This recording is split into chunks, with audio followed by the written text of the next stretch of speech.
김석철 전문가와 함께하는 파워 시스템 시간입니다. 김석철 전문가입니다. 전문가님 안녕하세요. 네, 안녕하세요. 김석철입니다. 네, 자 지금 시장이 낙폭을 많이 줄여나가고 있습니다. 하지만 삼성전자만은 2% 이상의 하락률 유지가 되고 있네요. 오늘 시장에서 어떤 점을 주목을 하시나요? 네, 가장 주목해야 될 것은 방금 말씀하신 것처럼 삼성전자입니다. 그러니까 삼성전자가 지금 단기 추세를 완전히 이탈했거든요. 이탈한 것도 그냥 이탈한 것이 아니라 갭으로 이탈했다. 이 얘기는 지금 우리가 현재 장세 흐름을 볼 때 삼성전자에 의해서 시장은 단기 추세가 하락세로 전환됐다를 먼저 생각하는 게 중요해 보입니다. 물론 지금 오늘 장중의 낙폭이 좀 과대함에 따라서 저가 매수가 유입은 되고는 있지만은 전체적으로 삼성전자가 누워있는 장, 즉 삼성전자가 추세가 이탈되는 장은 사실 강하게 돌려 세우기는 분명히 제한적이거든요. 그 흐름을 먼저 보시고요. 오늘 차트의 흐름을 보시면은요, 지난주에 그런 말씀을 드렸을 거예요. 종합주가지수가 이번에 저점 지지선 자리가 요 33선 자리, 그러니까 요 자리가 어떤 자리냐면은 지난번에 한번 요거를 돌파시키는 과정 속에서 이게 돌파하고 난 다음에 재이탈하지 않았거든요. 그래서 이게 의미 있는 지지선이었어요. 그런데 지금 이 자리는 뭐냐면 요 의미 있는 지지선이 이탈됐거든요. 그 얘기는 강력한 지지선일수록 그게 이탈돼 버리면 그게 저항선으로 바뀌어 버립니다. 그래서 지금 일단 지금부터는 1985포인트 요게 단기 저항선이 될 가능성이 높거든요. 물론 오늘 종가상으로 1985포인트 이상에서 마치면은 그러면 시장은 아직까지는 추세가 살아있는 것을 보지만은 지금 장중 기준으로 놓고 봐서는 1985포인트가 일단은 단기 저항선 작용을 할 것이다. 그러니까 이 흐름은 이제 삼성전자 흐름을 통해서 우리가 볼 수 있겠죠. 오늘 지금 지수가 저점대면서 올라오고 있는 이유 중에 하나는 삼성전자가 오늘 시초가부터 사실 121선까지 빠졌어요. 그렇기 때문에 너무 당조는 많이 빠졌죠. 이 부분에 따라서 약간 반등이 들어오고 있지만은 기본적으로 삼성전자가 지금 단기 이동평에서 이탈했다라는 점은 시장의 전반적인 흐름에 대해서는 일단 좀 약간 보수적으로 보는 게 맞고요. 다만 여전히 시장의 한 축을 담당하고 있는 종목별 장세는 유효합니다. 그러니까 코스닥 중심의 종목별 장세는 유효한데 여기서 여러분들께서 구분해야 될 것이 제가 지난주 목요일하고 금요일날 그런 말씀을 드렸을 거예요. 코스닥 종목 장세는 유효하지만은 시세별로 단기 과열권이다. 예를 들어서 오늘 오스템 임플란트 같은 종목들이 많이 빠지고 있죠.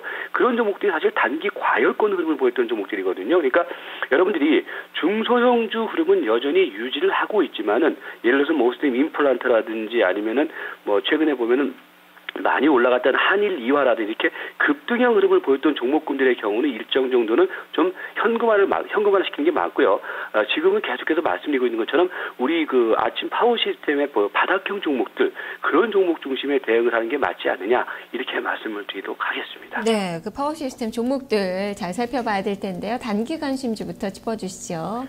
네, 단기 관심주를 보면은 지난주부터 이제 말씀을 드렸던 종목들이죠. 예림당의 흐름 상당히 좋죠. 태웅, 주성엔지니어링, 유니슨, 오성, LST, 그다음에 오늘 이제 광민 같은 종목들이 움직이고 있고요. PNT, SNU.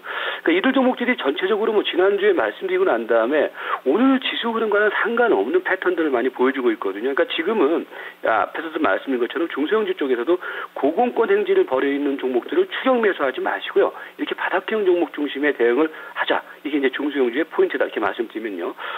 종목별로 보면은 예림당, 태웅 이제 이렇게 되는데 예림당을 먼저 보면은 지난주에 이제 예림당에 대해서 말씀을 드리면서 그랬을 거예요.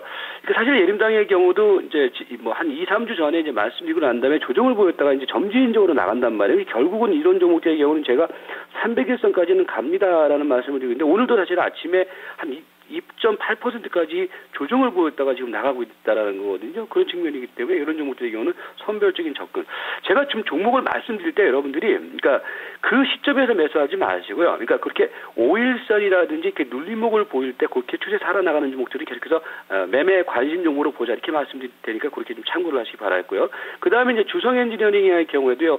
사실 주성엔지니어링이 이제 지난주 말씀드리고 난 다음에 지난주 금요일 날에는 이제 빵 뛰었어요. 이게 이제 예를 들어서 이 회사의 이제 이전에 이제 그 대표가 이번에 중소기업청장 됐다. 그 얘기 때문에 올라갔었는데 사실은 그렇게 재료에 의해서 올라갈 때는 한번 매도하는 게 맞았었고요. 오늘은 일단 눌림목을 주지만은 여전히 5일선 중심의 흐름은 이어져 나가고 있거든요. 그래서 주성엔지니어링의 흐름도 여전히 좋은 모습이고요. 오늘 또 이제 아침에 흔들었다가 지금 시세가 나가고 있는 종목 중에 하나가 뭡니까? 아침에 이제 흔들었다가 지금 시세가 다시 또 회복되고 있는 종목 중에 하나가 유니슨이죠. 유니슨 같은 경우에도 여전히 10일 추세선은 깨지진 않았어요. 그리고 분명히 눌림목을 주는 가운데에서 밑에 꼬리를 주고 있거든요. 흐름 괜찮습니다. 괜찮은 모습이니까 계속 보시기 바라겠고요. 그 다음에 이제 태양광 쪽에서는 오성 LST.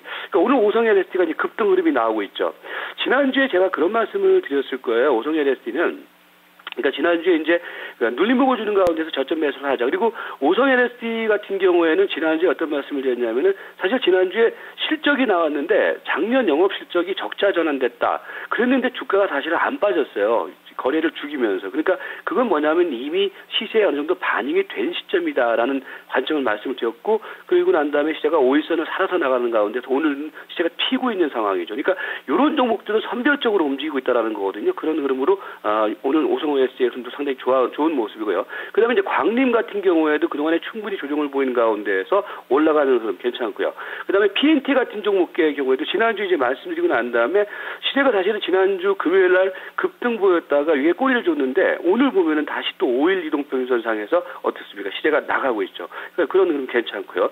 그 다음에 이제 SNU 같은 경우에도요, 흐름이 점진적으로 좀 움직이고 있거든요. 그래서 지금은 그 시장이 변동성을 준다거나 지수가 막 이렇게 흔들리는 자리에서 이렇게 안정적으로 움직이는 종목들을 중심으로 대응을 하면은 위험 관리와 동시에 수익을 얻을 수 있다. 이렇게 이런 관점으로 보시기 바라겠습니다. 네, 지금 뭐 태양광 관련된 종목군들이 전반적으로 다 좋은 상황은 아닌데 오성 LST만은 5%대 급등이 좀 나오고 있네요.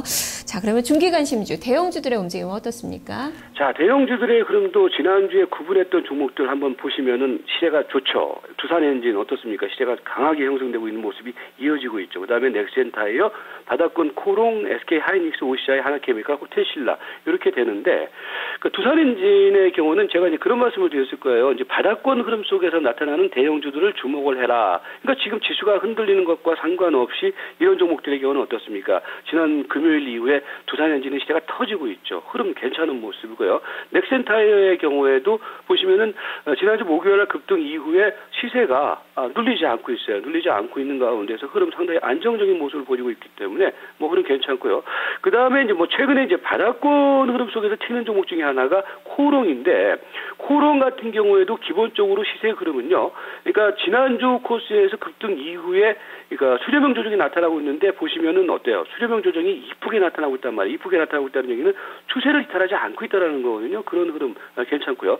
SK 하이닉스 같은 경우는 지금부터 이렇게 보세요. 지금 이제 11선이 지지 라인입니다. 그러니까 11선이 이탈되면 파는 거고, 일단은 11선 중심의 저가 매수 포인트는 견지를 해도 된다. 이렇게 보시고, 마지막으로 이제 OCI 같은 경우에는 지금 오성 LST는 움직이는데 OCI는 뭐 그다지 크게 움직이지는 않고 있는데, 아무튼 OCI는 17만 원 초중반 코스에서는 일단은 탐색 매수 관점으로 일부 매수만 해놓고 한번 기다리는 관점, 그 관점은 여전히 유효하다. 이렇게 말씀을 드리도록 하겠습니다. 네, 알겠습니다. 말씀 잘 들었습니다. 맞습니다. 네, 이렇게 김석철 전문가의 관심주들 살펴봤습니다. 지금 현재 유가증권 시장 5포인트 정도의 마이너스권 1980선을 기록하고 있습니다.